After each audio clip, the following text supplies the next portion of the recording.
Hello everyone! Welcome back to another 1v1 battle. I am playing as the Greenskins. Our opponent today is going to be Clan Angrand of the Dwarves. My army is going to be a front line of 3 Orc Biggins. We have the Crimson Killers backing them up. We also have Wurrzag mounted on his boar, because as much as I love to see him dance, he is much more effective on the boar. The Arachnarok Queen, so the renowned Arachnarok. We also have one group of trolls over here on the left. We have the Hammer of Gork on the right. Then over here in the forest we have 2 squig herds, and then way back here we have a nasty skulker, and then the Warlords boys. Those are the Sundering Night Goblin renowned unit. And then for my enemy here we have 2 gyrocopters with brimstone guns, a front line of dwarven warriors. They are being led by Belegar Ironhammer. We have a Thane, a Runesmith, 2 Rangers, the Goblobber, the Grumbling Guard, which is always a very good unit to have, the Dragonback Slayers, a group of miners, and then a Longbeard with great weapons in the back as well. So in the beginning here, you can see the Goblobber is just getting into our Hammer of Gork, which is pretty good. This doesn't have the highest leadership in the game, so they can break easily. So then also the Gyrocopter is going to come down here and start shooting at them, which is not going to help at all. I'm going to position Wurrzag nearby to try and keep their morale up as long as I can, so that they just don't rout immediately. And in the meantime, I'm trying to throw into the Grumbling Guard because, well, as a fan of the Grumbling Guard, I know how effective they can be, especially the longer the battle goes. And I'm not immediately charging over the hill because I need to buy time for the Night Goblins to get in position. And I'm going to get these squig herds in position as well. So the poor Hammer of Gork here is just going to get nailed by these 2 gyrocopters with brimstone guns. And you can see they are on the edge of breaking. But the Lord is nearby, encouraging the Hammer of Gork crew, even though now there's only 2 remaining because they got brimstone gunned. And now with the 2 Night Goblins a little bit closer, we're going to start moving our main army with the 3 Orc Biggins and the Crimson Killers closer to the enemy position. And they're going to start, I think, nailing our Crimson Killers with the Goblobber, which is a good target to hit because the Crimson Killers are pretty scary. And again, I was leaving Wurrzag back here just to give the encouraging aura for as long as I could. But we're going to start moving up, and we're just going to let the Hammer of Gork rout off here. It will come back, though. The crew will rout, but they will come back. And now I'm just going to apply some pressure here with the squig herds, just get him into position to have my opponent, hopefully, is to freak out and maybe overcommit and just like trying to chase them or something. That's the only reason I'm doing this right now. But as you can see, the player is not really moving in the unit. They're maintaining their formation, which is good. And now this is when we see the Rangers. They started opening fire on our Orc Biggins. Orc Biggins are decently armored, so the Rangers crossbow fire, it still works. Obviously not as good as Thunderers, but also Thunderers can be obstructed, whereas Quarrelers cannot in most cases. I'm going to get a charge here on the Grumbling Guard. They are by themselves. We do have a backup group of squig herd nearby. And also the Dragonback Slayers, they don't do bonus damage versus the squig herd, because squig herd is actually small, which I found out after our last video talking with Kolek and all of that. When Kolek fought off all those squig herds. I'm going to cast the Effigy to get on Belegar, keep it in place for a little while. Our Night Goblins are still coming in. I forgot to move them again. I gave them move orders to move about right there, then forgot, so they're a little slow in coming up here. Second squig herd came in here and against the Grumbling Guard. We have dealt a lot of damage. The Arachnarok Queen is just going to barrel through the front line of Dwarven Warriors into the Goblobber and these Quarrelers back here. The Trolls should be wrapping around the left flank here. There they are. And our Night Goblins are still on the approach. There goes a Brain Buster spell from Wurrzag. We have Here We Go, Brain Buster, Fist of Gork, and Gaze of Mork is what I have on Wurrzag currently. And you can see he's taking some damage from Belegar. This is not a fight that Wurrzag wants. The Dwarf Warriors are okay to fight against, but not Belegar. So I'm actually going to try and stay away from Belegar here soon-ish.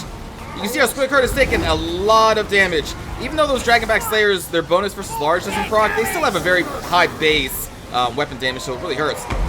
The Orc Biggins over here and the Trolls are already routing off one of the Dwarven Warriors.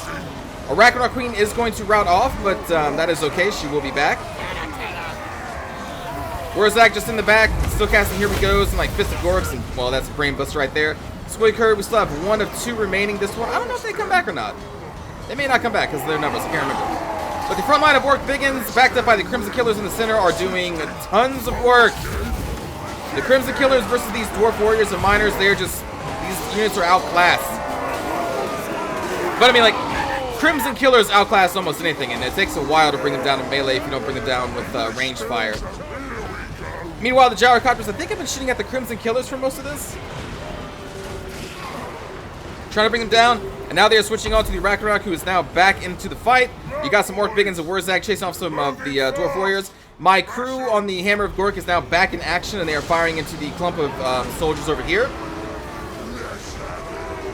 What's going on here? Oh, Rune of Oath and Steel. Alright, so yeah, the Queen is now back. She's upset.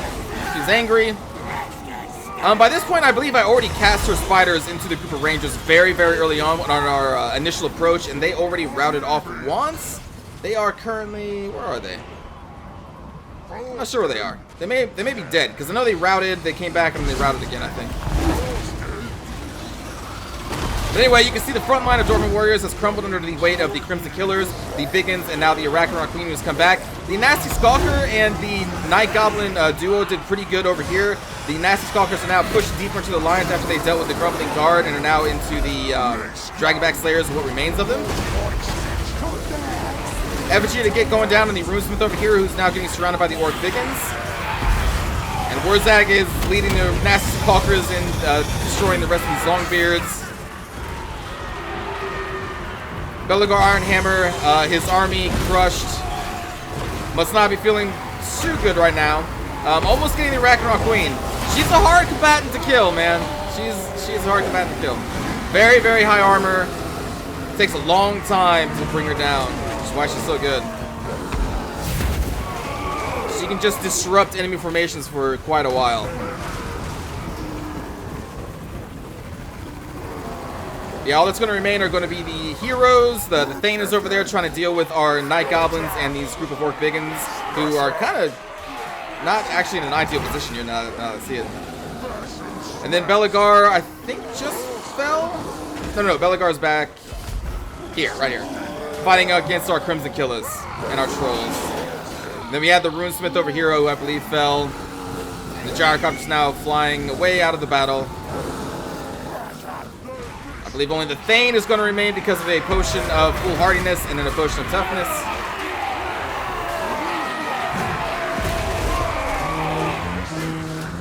But then when the potion of foolhardiness is gone, that means the Thane is now going to break, and that's going to be a game for Wurrzag and Du Bois. So good game to my opponent there. It's fun to bring Wurrzag. I think he is a very powerful lord that you have to be careful with around certain champions. With a dwarf matchup, I think Wurrzag is much more viable, because it's harder to catch him on his boar. But like against Bretonnia, Chaos, the Empire, you know, people with access to flying lords that are actually really deadly in melee, it's harder to bring Wurrzag because he can be sniped a lot easier. But against dwarves, I think Wurrzag is a very safe lord to pick in that specific matchup. Let's take a look at the kills here. Wurrzag netting 8 kills. Nasty Skulkers, the duo with the Warlord's Boys and Nasty Skulkers did really well. They poured into the Grumbling Guard, and because there was 2 units, I always think you should have the Nasty Skulkers teamed up with at least one other unit to try and make sure that they are ganging up on one unit. And so hopefully the Nasty Skulkers will continue to proc off their murderous special ability. I can't remember what it's called offhand, but it's one that gives them more armor piercing and weapon or melee attack. So I always try to team them up with a Night Goblin. Now, this would also probably work with the other renowned unit, I can't remember what they're called, but they're the ones that are unbreakable, but they also give, of course, poison damage because they're Night Goblins. So they can be thrown in there. Initially, they won't break. Then the Nasty Skulkers can be poured in, and then the unit you're fighting is going to be poisoned. And then you have the Nasty Skulkers for the armor piercing. But this time I chose the ones that sunder. But I think really any Night Goblin works, but you should probably use at least this one or the unbreakable one, I think, in teaming up with the Nasty Skulkers. Orc Biggin line, hey, Orc Biggins have always been amazing, and you know what, they still are, so it's still a very safe unit to pick. They're super good. Crimson Killer, 73 kills there. The Squid Herds, 49 kills for one, 17 for the other. This was probably the one I sent in the first place, and they got killed by the Grumbling Guard and the Slayers, but this one still did pretty well. Trolls, 42 kills. You don't really see Trolls often. I still bring them every once in a while. I think they're still a pretty cool unit. 42 kills, that's not bad. The Ragnarok Queen netting 57 kills is not too bad either, because she disrupted a lot. And then the Hammer of Gork, 26 kills is a little on the low side, but they got routed off and kind of murdered by those Gyrocopters and then the Goblobber. For Ares E5 here, we have 25 kills on Belagar, 39 on the Thane. Frontline of Dwarven Warriors, they were a little outclassed with the Orc Biggin and Crimson Orc support. Also, when they're backed up by Waagh from Wurrzag, and then Here We Go, which is basically just a second Waagh, and you know, all these supportive abilities. Fist of Gork is an amazing supportive ability. it was just hard for them to combat against the kind of higher armor and higher DPS of the orc front line there. The Grumbling Guard had to wither 2 Squig Herds and the Nasty Skulkers, so they unfortunately were not around long enough to really impact the battle too much. The Dragonback Slayers netting 40 kills, I think the most of those against Squig Herds and some of those against our Night Goblins there is not bad. The Rangers, I threw our Ragnarok Queen right in there in the beginning. Before that, her Spiderlings were there, so I tried to shut them down as long as I could, and it kind of worked. Goblin netting 29 kills, and then the Brimstone Gyrocopters kind of shutting down my Hammer Gork. That was really good move there, and then they did a lot of damage to the Ragnarok Queen and our Crimson Killers. But good game to Ares. Hope you enjoyed that one. Let's just watch a quick cinematic view of the ancient enemies of the Greenskins and the Dwarves.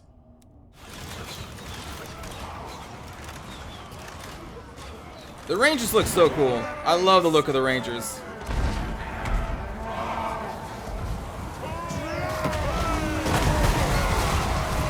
And I know what unit I need to kill first. That's why I targeted them with the Hammer of Gork and why I'm going after them with the Squig Herds. Grumbling Guard is not a unit you want to route throughout the entire battle, buffing up the entire army with increased vigor. Yeah, these Squig Herds, they take a lot of damage from the Dragonbacks. They don't get the bonus large, but they have very high basic damage, and Squig Herds are not exactly the most defensively focused unit.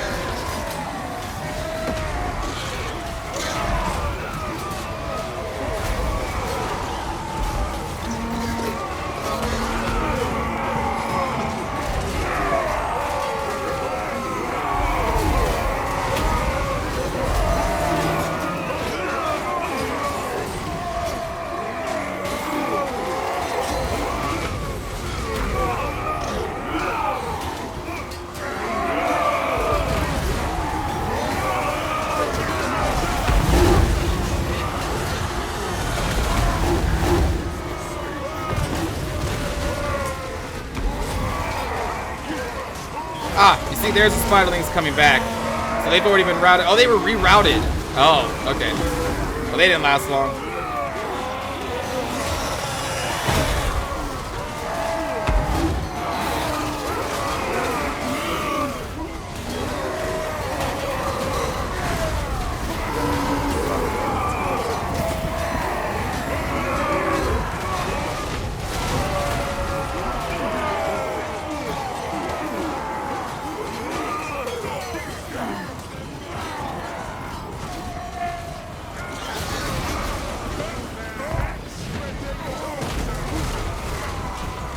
The Squig Herd roll is so good.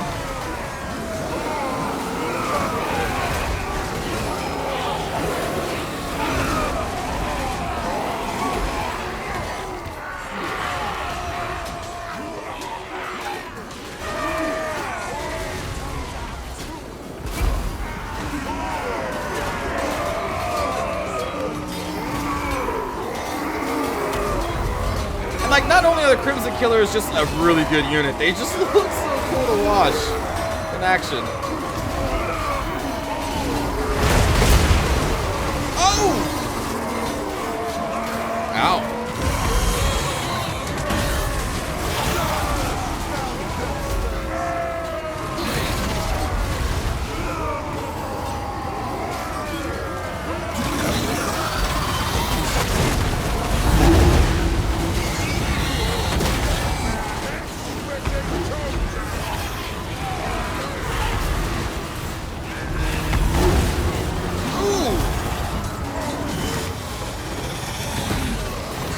Nasty Skulkers indeed.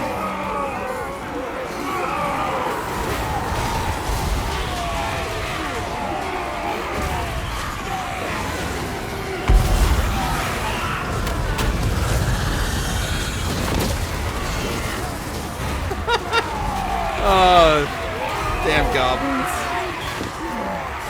They're just so happy.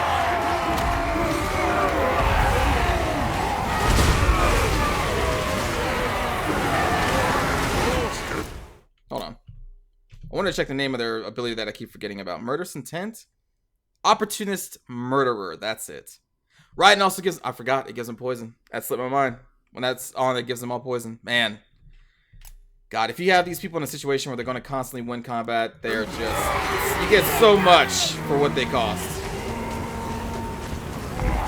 Now, if you put them on their own and they are not winning combat, they are kinda, well, they're not nearly as good. You get them in an ideal situation, and they will do a lot of work for you.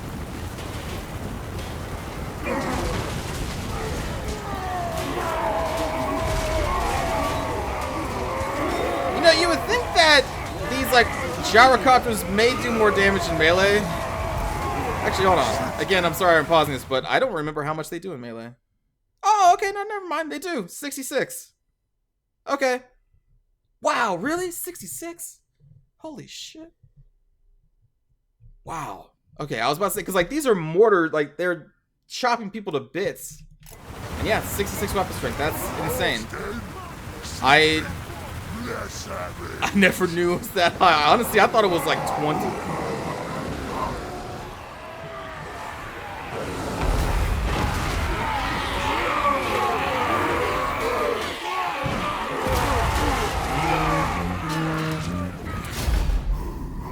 So again, I hope you enjoyed this battle, everybody. Wurrzag is always a blast to bring, and again, very safe in the Dwarven matchup. Nasty Skulkers are just... Man, I love the King and the Warlord DLC. I just really enjoy almost every single of those renowned units. And just new units in general. Just so good. Anyway, again, hope you enjoyed. I will see you all in the next episode, everybody. Have a good day.